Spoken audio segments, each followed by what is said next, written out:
Turning to Turkey now, where the president has cemented his grip on power following a pivotal vote.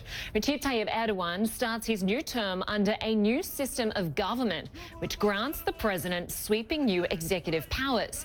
He can now rule by decree. The office of the Prime Minister is gone and Parliament's power is reduced.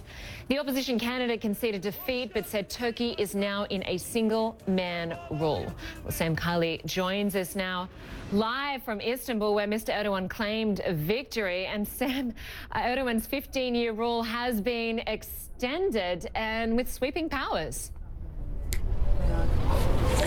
Yes, it has been extended. It's been extended democratically, though. This is what people tend to forget. A year ago, back in April, there was a referendum that entrenched these powers or secured these powers for any future Turkish president. At the time, of course, the idea from Mr. Erdogan, who drove that referendum through and won by 51%, he wanted those powers for himself. He's now won 53% of the vote, largely through his ability to stifle the media. And as a consequence of that, the opposition here are now saying that there is an existential threat to Turkey, not even to Turkish democracy. Those were the words of the leading opposition candidate. But nonetheless, from his supporters' perspective, Lynda, this is a cause of celebration, and that's what they did last night.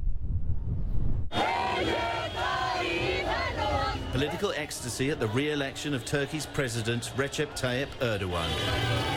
In their moment of glory, his supporters reveling in an outright victory for the man who's led his country for the last 15 years by claiming to have won almost 53% of the vote.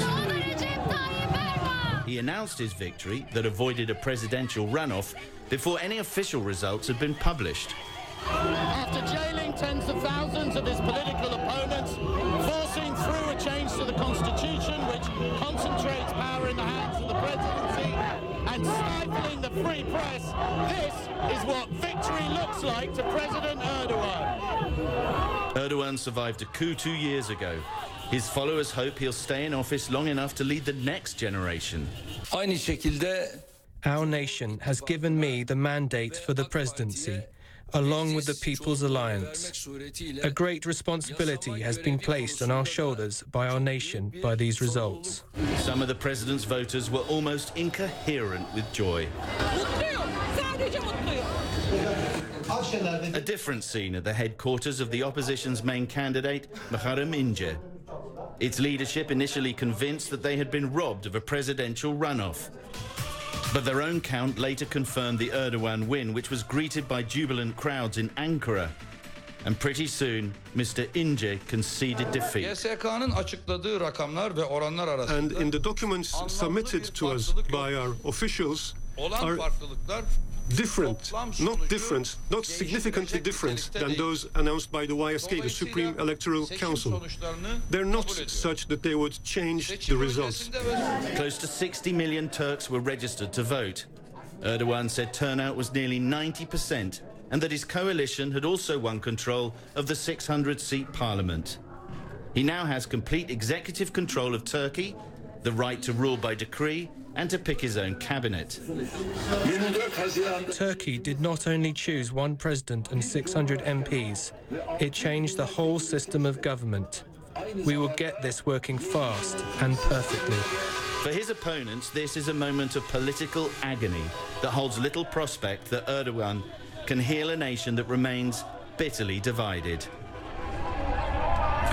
Now, Lynda, the Organisation for Security and Cooperation in Europe, which had over 300 election monitors here, has said in its findings following this election that there was not a level playing field going into the process, largely because of the Erdogan's control of the media. For example, only one broadcaster in this country carried any statements from the opposition, of the official opposition, if you like, and none at all carried any kind of victory statement being made by the HDP, a predominantly pro-Kurd party. That gives you a sense of how tight the grip, Lynda, that Erdogan has on the media. And there are a few that think that optimistically, if now that he's secure in his position, he may loosen that grip. But we'll wait and see what happens, Lynda.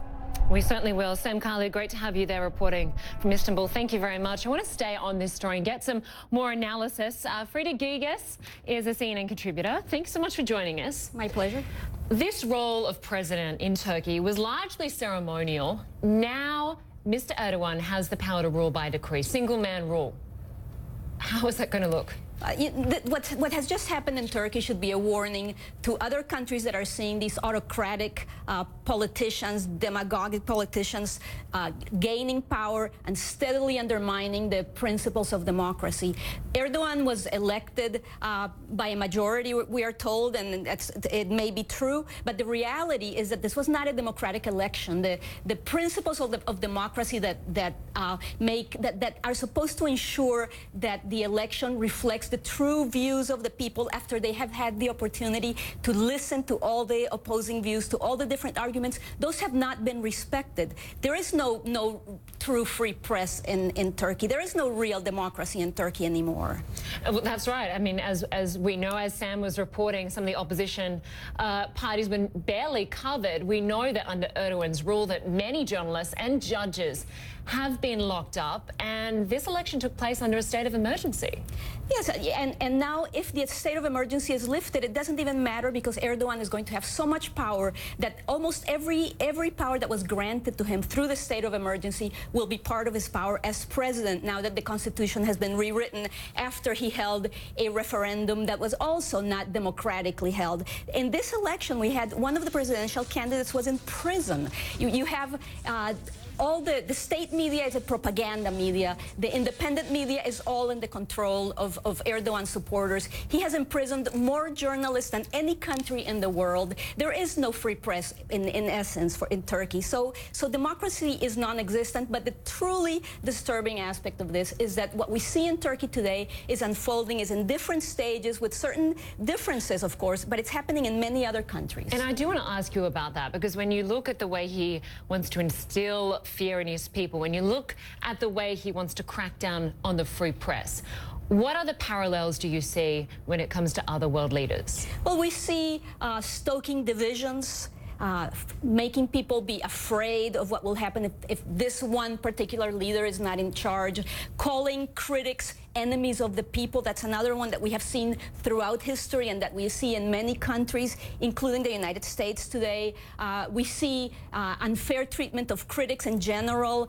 We see playing up of the risks from outsiders, this typical populist approach of doing an us versus them design, description of what's happening in the world, playing up the fears, playing up the risks, and really creating divisions that are so dangerous on so many levels for a society. Yeah, we'll have to see how things pan out there. Their economy is struggling, of course. They've got high inflation. It's certainly a lot of issues to work on at home and abroad, so we'll see how this plays out. Good to have you with us, Lynda Kinkade. Thanks so much. Thanks. Well, I want to go to some World Cup action.